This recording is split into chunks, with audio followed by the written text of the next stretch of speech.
Hello, Royal Affairs family. This is Roy, And I'm Yolanda. and we're your guides in Royal Affairs, where we show you affairs done right.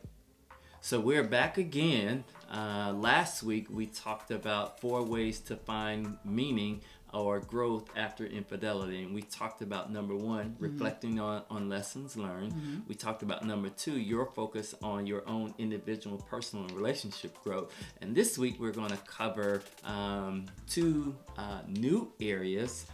Discovering new opportunities for connection and reframing the pain as a catalyst for positive change. Yeah, so when you discover new opportunities for connection, and let me start by saying thank you guys so much for joining in. If this is your if this is your first time joining us, this channel is all about how we help couples find love and trust again through travel. Our story is infidelity, and through counseling, through the help of our village, we have been on a mission to rebuild, rekindle, and renew our relationship. So we are sharing our story with as many people as possible to let you know that it can happen. It is possible. It is definitely possible to rebuild what has been destroyed. And we are speaking about how you can find meaning and growth after infidelity. So if this is something that resonates with you, stick around. Stick around, folks. Yeah.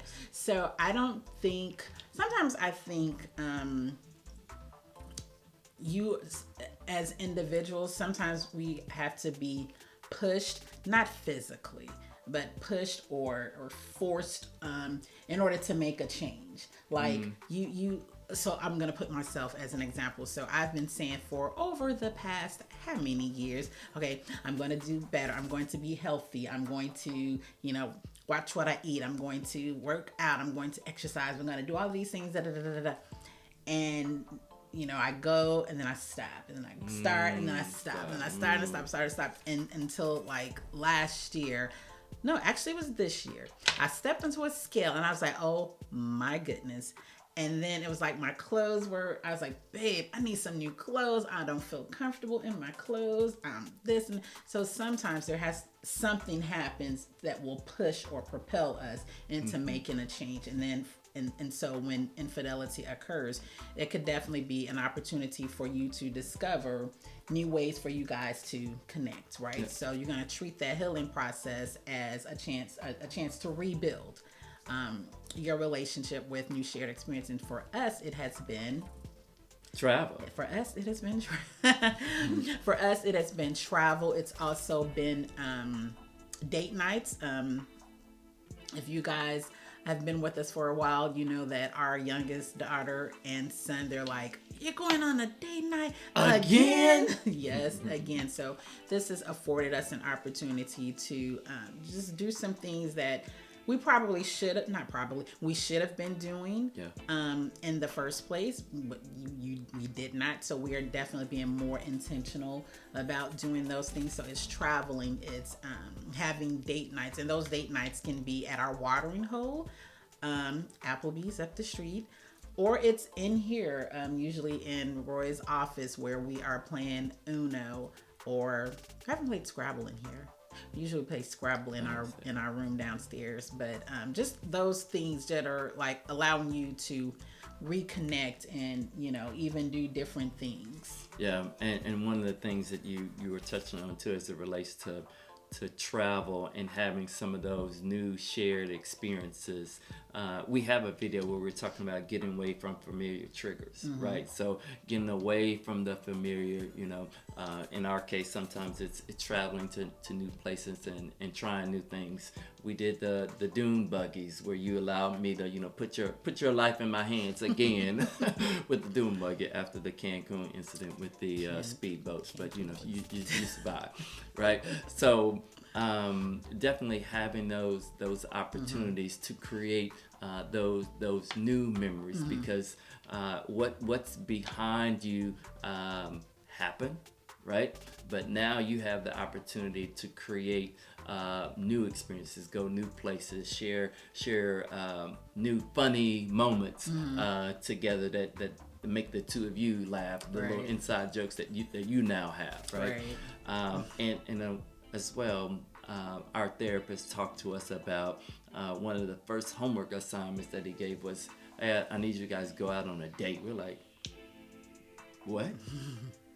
Do what? Like, I'm not really sure I even like her right now. She may not even like me. Say, you didn't say that. I said that. I said may not even like me. I was like, I don't even right now. So how are we going to go out on a date? But again, the idea there was to kind of going back to what first brought us together, but also now building on that to find new connections. Mm-hmm. Yeah, and again, I'm glad you mentioned that because I want to encourage everyone. This doesn't happen overnight, right? I believe I said in the first video, like, it's not as if, okay, you guys have had the conversation and now you have been made aware that a breach of trust has been broken, infidelity has occurred, and it's not like that very day or the very next day you're about to start doing all of these things. Right, it's a process, and the things that we are talking about is just a part of that healing process. So as Roy mentioned, I was like, I don't even like, what? So those things don't happen overnight. It's a continual process. And as you build and rebuild, then it becomes a little easier. It becomes a little bit like you're like, oh, okay, I can navigate this, but because you may not be able to do it when it first when it first happens, right? Yeah, for sure. Yeah. So that is how you can discover new opportunities. And again, there may have been some things like you may have been thinking, okay, we should do this, or we should do that, so we should do, and it's always that should. And again, when I first started, like, there's sometimes you just that push, not wishing that infidelity would be the push that will push anyone into doing anything. Nevertheless, if that happens and if that's a part of your story, it doesn't have to be the end of the story. Correct. Right. And so then what you can also do, number 4, is you can reframe the pain as a catalyst for positive change. That has a nice ring to it. Reframe the pain as a catalyst for positive change. Yeah, because I think you mentioned, I can't remember if it was in this video or the last video, that, it's happened. Right. Unfortunately, we can't change the past. We can't change what happened. However, what can we do to affect a positive change? Because we can dwell on the negative. We can dwell on the negative all day long. But what can we do to see how things can change for the better? Right. And so you can commit to working through it. Right? You can, or not. I mean, we're not trying to tell you guys. We're not trying to tell you guys what to do.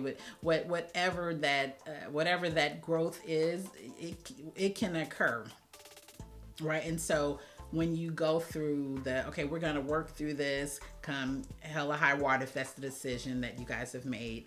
We know that there are gonna be some times where it's gonna be challenging. It's gonna be hard. It's we might not like each other during this healing process.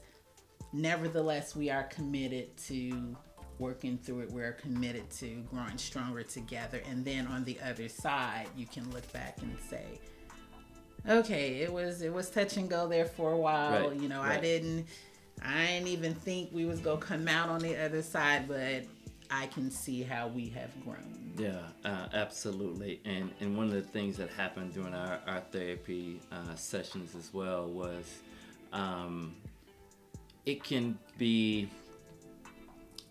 easy to want to say, well, let's just move on. Let's move on.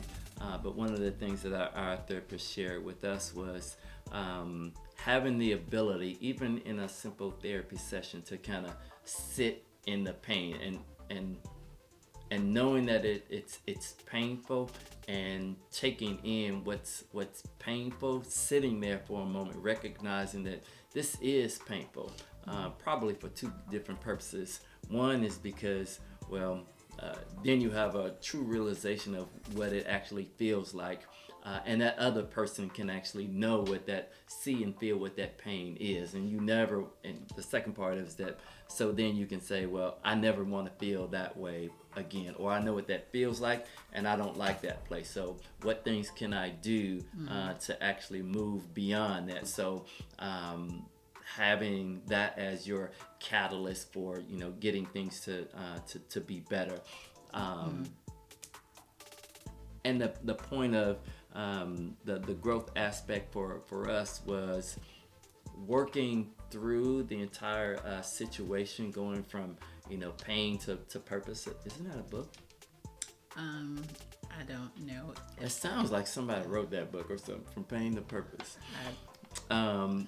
But giving you guys the opportunity to see that if we work through things, we can, you know, build up our strength, and it may carry over into other areas as well. And then as well, finally, it can be a testimony for others, as we're sharing with you, that positive change can come about, because I think one of the things that has helped us is our ability to communicate. We're not perfect, you know, communicators, but one of the things that our therapist even told us was that even in one of our last sessions, he just kind of sat back as we were. Like...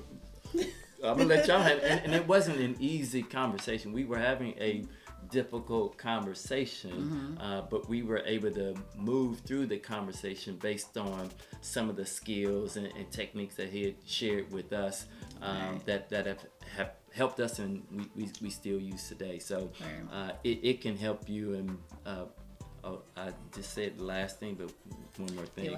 I'm getting ready to close. I'm getting ready to close.